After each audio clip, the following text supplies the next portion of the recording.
कल तक जो चेहरा मंच पर खड़े होकर ईमानदारी की कस्में खाता था, आज उसी चेहरे पर अवसरवादिता की कालिख पुत चुकी है।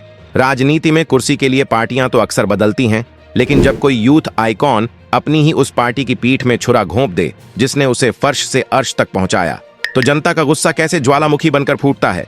आज पूरा देश इसका गवाह बन रहा है। जी हां, हम बात कर रहे हैं राघव चड्ढा की। वो नेता जिसे युवाओं ने सिर आंखों पर बिठाया, आज उसी नेता को महज 48 घंटों के अंदर 12 लाख से ज्यादा लोगों ने रातों रात अनफॉलो करके जमीन पर ला पटका है। सत्ता के लालच में आम आदमी पार्टी छोड़ बीजेपी का दामन थामने वाले राघव चड्ढा की इस राजनीतिक पलटी ने युवाओं के उस भरोसे को तोड़ा है जिसकी गूंज अब सोशल मीडिया से लेकर सड़कों तक सुनाई दे रही है। आखिर वो कौन सा डर या डील थी जिसने एक वफादार सिपाही को रातों रात धोखेबाज बना दिया, और क्यों इस 12 लाख के खामोश प्रहार ने बड़े बड़े राजनीतिक पंडितों की नींद उड़ा दी है। आज की इस एक्सक्लूसिव रिपोर्ट में हम इस धोखेबाजी के एक एक पन्ने को खोलेंगे। कुर्सी की पेटी बांध लीजिए, क्योंकि यह रिपोर्ट राजनीति के दोहरे चरित्र की धज्जियां उड़ाने वाली है। और हाँ, कमेंट बॉक्स में जय हिंद लिखकर अपनी आवाज जरूर बुलंद करें। राघव चड्ढा की कहानी किसी फिल्मी स्क्रिप्ट से कम नहीं रही है। जब उन्होंने भारतीय राजनीति के पटल पर कदम रखा तो वह उन पारंपरिक राजनेताओं से बिल्कुल अलग थे जो खादी के कुर्ते पहनकर लंबी चौड़ी बयानबाजी करते हैं। राघव एक पढ़े लिखे लंदन स्कूल ऑफ इकोनॉमिक्स से पढ़कर आए हुए और पेशे से चार्टर्ड अकाउंटेंट थे। उनके पास डिबेट्स में तथ्यों को रखने का एक खास अंदाज था। वो जब बोलते थे तो आंकड़े और तर्क उनके साथ होते थे। आम आदमी पार्टी के संस्थापक अरविंद केजरीवाल ने इस युवा की काबिलियत को बहुत जल्दी पहचान लिया था। उन्हें पार्टी का राष्ट्रीय प्रवक्ता बनाया गया। उनके बेदाग चेहरे और सधे हुए शब्दों ने बहुत ही कम समय में देश के युवाओं, खास तौर पर जेन जी और मिलेनियल्स के बीच एक खास जगह बना ली। युवा पीढ़ी उनमें अपना एक अक्स देखती थी। उन्हें लगता था कि राजनीति अब बदल रही है, अब पढ़े लिखे लोग संसद में जाएंगे। उनकी इस लोकप्रियता का सबसे बड़ा फायदा पार्टी को पंजाब में मिला।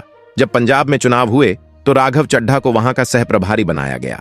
आज मोगा के चौराहों से लेकर चंडीगढ़ और अमृतसर की सड़कों तक हर उस व्यक्ति को याद है कि कैसे इस युवा नेता ने पंजाब में पार्टी की जड़ें मजबूत करने के लिए दिन रात एक कर दिया था।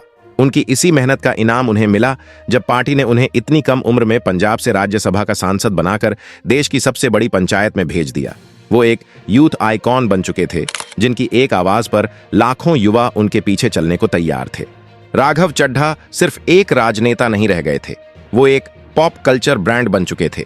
उनकी छवि में ग्लैमर का वो तड़का तब लगा जब उनका नाम बॉलीवुड की मशहूर अभिनेत्री परिणीति चोपड़ा के साथ जुड़ा। जब दोनों की शादी हुई तो उस इवेंट ने मेनस्ट्रीम मीडिया से लेकर सोशल मीडिया के हर प्लेटफॉर्म को पूरी तरह से कवर कर लिया। इस शादी ने राघव चड्ढा की राजनीतिक पीआर को एक अलग ही स्तर पर पहुंचा दिया। वो राजनीति और बॉलीवुड के एक परफेक्ट पावर कपल बन गए थे। फैशन मैगजीन्स, पेज 3 की पार्टियां और लाइफस्टाइल शोज में उनकी चर्चा होने लगी। युवाओं के बीच उनका क्रेज और बढ़ गया। लेकिन शायद इसी चकाचौंध के बीच राघव चड्ढा जमीनी हकीकत और उस आम आदमी के विचार से दूर होते चले गए जिसने उन्हें इस मुकाम तक पहुंचाया था। वो भूल गए कि भारत की जनता किसी को भी आसमान पर बैठा सकती है, लेकिन जब उसका भरोसा टूटता है तो वो उसे जमीन पर लाने में भी देर नहीं लगाती। अप्रैल 2026 की यह तारीख भारतीय राजनीति के इतिहास में हमेशा एक बड़े यू टर्न के तौर पर दर्ज रहेगी। राजनीतिक गलियारों में पिछले कई महीनों से सुगबुगाहट थी कि आम आदमी पार्टी के अंदर कुछ ठीक नहीं चल रहा है। कई बड़े नेता जांच एजेंसियों के घेरे में थे, लेकिन कोई भी यह नहीं सोच सकता था कि जो राघव चड्ढा कल तक टीवी पर सीना ठोककर अपनी पार्टी और अपने राजनीतिक गुरु अरविंद केजरीवाल का बचाव करते थे, वो अचानक ऐसा कदम उठाएंगे। 24 अप्रैल को अचानक यह खबर ब्रेक हुई कि राघव चड्ढा ने आम आदमी पार्टी की प्राथमिक सदस्यता से और राज्यसभा से इस्तीफा दे दिया है। लेकिन कहानी सिर्फ इस्तीफे तक नहीं रुकी।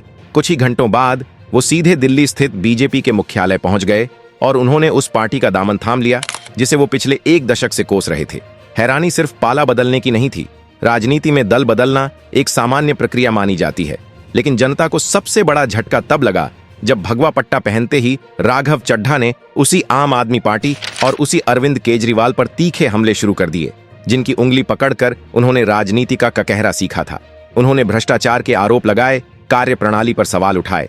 रातों रात उनके सिद्धांत, उनकी विचारधारा और उनकी भाषा पूरी तरह से बदल गई। यह एक ऐसा दृश्य था जिसे देखकर टीवी स्क्रीन के सामने बैठा हर युवा ठगा हुआ महसूस कर रहा था। जब कोई नेता ऐसा फैसला लेता है तो आमतौर पर विपक्षी दल सड़कों पर उतरते हैं, पुतले फूंके जाते हैं या नारेबाजी होती है। लेकिन राघव चड्ढा के मामले में विरोध का तरीका बिल्कुल अलग, आधुनिक और बेहद खौफनाक था, क्योंकि राघव का मुख्य समर्थक वर्ग युवा था, जो अपना ज्यादातर समय इंस्टाग्राम, एक्स और फेसबुक पर बिताता है। जैसे ही उनके पाला बदलने की खबर आई, देश के युवाओं का गुस्सा ज्वालामुखी की तरह फूट पड़ा। लेकिन इस गुस्से में कोई शोर नहीं था, इसमें एक खामोश ताकत थी। सोशल मीडिया पर एक मुहिम छिड़ गई। युवाओं ने यह तय किया कि जिस व्यक्ति ने हमारे भरोसे का सौदा किया है, उसे हम अपनी स्क्रीन पर भी नहीं देखना चाहते। महज 24 से 48 घंटों के भीतर राघव चड्ढा के सोशल मीडिया अकाउंट से फॉलोअर्स की संख्या तेजी से गिरने लगी। आंकड़े इतने डरावने थे कि बड़ी बड़ी पीआर एजेंसियां हिल गईं। देखते ही देखते 12 लाख से ज्यादा लोगों ने उन्हें हर प्लेटफॉर्म से अनफॉलो कर दिया। ये सिर्फ एक नंबर नहीं था, ये 12 लाख जीवित इंसान थे। 12 लाख वो युवा थे जिन्होंने अपना समर्थन वापस ले लिया था। यह एक डिजिटल दुनिया का सबसे बड़ा और सबसे कड़ा बहिष्कार था। जनता ने बिना एक शब्द कहे यह संदेश दे दिया, आप अपनी कुर्सी बदल सकते हैं, आप अपनी पार्टी बदल सकते हैं, लेकिन आप हमारे विचार और हमारी वफादारी को अपने साथ नहीं ले जा सकते। आपने हमारा भरोसा तोड़ा है और अब आपको हमारी नजरों से उतरने की सजा भुगतनी होगी। अब सबसे बड़ा सवाल यह उठता है कि आखिर ऐसा क्या हुआ कि इतनी अच्छी छवि वाले नेता को अपनी ही पार्टी की पीठ में छुरा घोंपना पड़ा? क्या यह किसी डर का नतीजा था या किसी बड़ी डील का हिस्सा? राजनीतिक विश्लेषकों और अंदरूनी सूत्रों की माने तो पिछले कुछ समय से आम आदमी पार्टी के कई बड़े नेता केंद्रीय जांच एजेंसियों जैसे ईडी और सीबीआई के राडार पर थे। शराब नीति केस से लेकर कई अन्य मामलों में पार्टी के कई दिग्गज जेल की हवा खा चुके हैं। इस बात से इनकार नहीं किया जा सकता कि राघव चड्ढा पर भी कोई न कोई अप्रत्यक्ष दबाव रहा होगा। राजनीति में फाइलें जब खुलती हैं तो बड़े बड़ों का पसीना छूट जाता है। दूसरी तरफ यह महत्वाकांक्षा का भी खेल हो सकता है। राघव चड्ढा एक युवा नेता हैं और उन्हें अपना राजनीतिक भविष्य लंबा और सुरक्षित देखना था। शायद उन्हें लगा हो कि आम आदमी पार्टी का भविष्य अब भंवर में फंसा है और डूबते जहाज से कूदना ही सबसे समझदारी का काम है। लेकिन सवाल यह है कि क्या सिर्फ अपने करियर को बचाने के लिए उस जनता को धोखा देना सही है जिसने आप पर अंधा विश्वास किया था? क्या एक यूथ आइकॉन का यह फर्ज नहीं था कि जब पार्टी मुश्किल दौर से गुजर रही थी तब वह एक मजबूत सिपाही की तरह डटकर खड़ा रहता? इतिहास हमेशा उन लोगों को याद रखता है जो तूफान में सीना तान कर खड़े रहते हैं, न कि उन लोगों को जो पहली लहर देखकर अपनी नाव बदल लेते हैं। इस राजनीतिक भूचाल का असर सिर्फ राघव चड्ढा के करियर पर ही नहीं पड़ा है, बल्कि इसका सीधा असर उनके पावर कपल की छवि पर भी हो रहा है। परिणीति चोपड़ा और राघव चड्ढा की ब्रांड वैल्यू उनकी साफ सुथरी और युवा पसंद छवि पर टिकी थी। लेकिन अब जब राघव पर धोखेबाज और अवसरवादी का टैग लग गया है तो विज्ञापन जगत और पीआर इंडस्ट्री भी उनसे दूरी बनाने लगी है। जब आप सोशल मीडिया पर एक झटके में 12 लाख समर्थक खो देते हैं तो कोई भी ब्रांड आपके साथ जुड़ने से कतराता है। आज के समय में सोशल मीडिया की जनता ही किसी को ब्रांड बनाती है और वही जनता उसे रातों रात जीरो भी कर सकती है। परिणीति चोपड़ा के लिए भी यह एक मुश्किल दौर है, क्योंकि उनके पति के राजनीतिक फैसलों की आंच उनके पीआर पर भी आ रही है। राघव चड्ढा के इस कदम से आम आदमी पार्टी को एक बहुत बड़ा मनोवैज्ञानिक झटका लगा है। अरविंद केजरीवाल ने जिस तरह से राघव को अपने बेटे की तरह राजनीतिक संरक्षण दिया था, यह उनके लिए एक गहरा निजी और राजनीतिक आघात है। पंजाब, जहां से राघव चड्ढा राज्यसभा सांसद थे, वहां की जनता भी खुद को ठगा हुआ महसूस कर रही है। मोगा, लुधियाना, जालंधर और अमृतसर के युवाओं ने जिस उत्साह के साथ राघव की नीतियों का समर्थन किया था, आज वो उसी उत्साह के साथ उनका विरोध कर रहे हैं। पंजाब की सियासत भावनाओं पर चलती है। वहां के लोग वफादारी को सबसे ऊपर रखते हैं। राघव चड्ढा का यह कदम पंजाब की जनता की नजरों में गद्दारी के समान देखा जा रहा है। अब आम आदमी पार्टी को अपने कैडर का मनोबल बढ़ाने और पंजाब में अपने आधार को सुरक्षित रखने के लिए एक बहुत लंबी और कड़ी जद्दोजहद करनी पड़ेगी। राघव चड्ढा के इस प्रकरण ने भारतीय राजनीति की एक बहुत ही कड़वी हकीकत को फिर से उजागर कर दिया है। राजनीति में कोई सगा नहीं होता। यहाँ न तो कोई पक्की दोस्ती होती है और न ही कोई पक्की दुश्मनी। यहाँ सिर्फ स्वार्थ सबसे बड़ा होता है।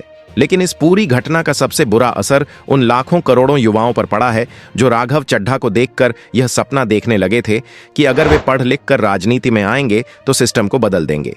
आज उन युवाओं का राजनीति से एक बार फिर मोह भंग हो गया है। उन्हें लगने लगा है कि चाहे नेता कितना भी पढ़ा लिखा क्यों ना हो, जब बात कुर्सी और अपने फायदे की आती है तो वह भी उसी पुरानी गंदी राजनीति का हिस्सा बन जाता है। यह 12 लाख फॉलोअर्स का कम होना केवल एक तकनीकी आंकड़ा नहीं है। यह भारत के युवाओं के टूटते हुए सपनों का प्रतीक है। यह उस विश्वास का टूटना है जिसे बनाने में सालों लग जाते हैं, लेकिन जिसे तोड़ने के लिए चंद मिनट ही काफी होते हैं। तो दोस्तों, 24 अप्रैल के उस चौंकाने वाले यूटर्न से लेकर 12 लाख युवाओं के इस ऐतिहासिक अनफॉलो प्रहार तक, राघव चड्ढा की यह कहानी अवसरवादिता और टूटे हुए भरोसे की एक बहुत बड़ी केस स्टडी बन चुकी है। इस पूरी रिपोर्ट और अनफिल्टर्ड सच को गहराई से जानने के बाद आपकी नजर में राघव चड्ढा का अपनी ही पार्टी को छोड़कर उस दल में शामिल होना जिसका वो हमेशा विरोध करते रहे, क्या महज एक राजनीतिक मजबूरी थी या फिर यह सत्ता के लालच में उठाया गया एक बहुत बड़ा धोखा था? क्या आपको लगता है कि जो नेता अपने सबसे मुश्किल समय में अपनी पार्टी और अपने गुरु का साथ छोड़ दे, उस पर देश की जनता को भविष्य में कभी भरोसा करना चाहिए? और 12 लाख युवाओं ने जो उन्हें अनफॉलो करके एक खामोश लेकिन करारा तमाचा जड़ा है, क्या वह राजनीति के इस दोगलेपन का सही जवाब है? आप अपनी बेबाक राय, अपने विचार और इस पूरे राजनीतिक ड्रामे पर अपना नजरिया हमें नीचे कमेंट बॉक्स में लिखकर जरूर बताएं। हमें आपके निष्पक्ष और तर्कशील विचारों का हमेशा बेसब्री से इंतजार रहता है। आपके विचार ही हमारे इस न्यूज चैनल की असली ताकत है। अगर आपको भारतीय राजनीति के इस छिपे हुए एजेंडे, पीआर सिंडिकेट्स के इस खेल और धोखेबाजी की धज्जियां उड़ाने वाली यह एक्सक्लूसिव और गहराई से की गई पड़ताल पसंद आई हो, तो इस वीडियो को तुरंत लाइक करें। इसे अपने दोस्तों, परिवार और अपने सभी परिचितों के साथ ज्यादा से ज्यादा शेयर करें ताकि देश का हर नागरिक इस सच्चाई को जान सके और अपने अधिकारों के प्रति जागरूक हो सके। देश, दुनिया, राजनीति के अंदरूनी रहस्यों, बॉलीवुड के पर्दे के पीछे की सच्चाई और हर बड़े मुद्दे के पीछे छिपी असली हकीकत को बिना किसी मिलावट के सबसे पहले समझने के लिए हमारे चैनल को अभी सब्सक्राइब करें और बेल आइकन जरूर दबाएं ताकि हमारी कोई भी नई रिपोर्ट आपसे मिस ना हो। हमेशा सच्चाई को उसके हर पहलू से देखने की कोशिश करें, भ्रम और हकीकत के बीच के फर्क को समझें, किसी भी नेता की अंधी भक्ति से बचें और एक जागरूक तथा तर्कशील नागरिक बनें। जल्द ही मिलेंगे एक नए विषय, एक नई धमाकेदार रिपोर्ट और एक बेहद सटीक विश्लेषण के साथ। जय हिंद, वंदे मातरम।